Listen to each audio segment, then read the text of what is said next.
তার কথা হলো, কোনো মানুষ যদি এই মোবাইল নিয়ে মসজিদে ঢুকে তাহলে তার নামাজ হবে না।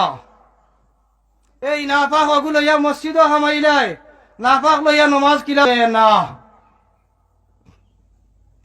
এমন তো অবস্থায় আমি আপনাদের সামনে উনি একটা যুক্তি দিয়েছে, আমি আপনাদের সামনে যে আল্লাহ পাক রব্বুল আলামিন আপনাকে আমাকে লঙ্গির নিচে এমন একটা দিয়েছেন, একটা হাতিয়ার দিছেন, এটারে চাইলে ভালো কাজে ব্যবহার করা যায়, চাইলে খারাপ কাজে ব্যবহার করা যায়। যদি কোনো মানুষ ভালো কাজে ব্যবহার করিতে চায় তাহলে বিয়ার পরে কাজে ব্যবহার করিবে, আর যদি অবৈধ পন্থায় ব্যবহার করিতে চায় বিয়ার আগে কিতা করব ব্যবহার করবে, তাহলে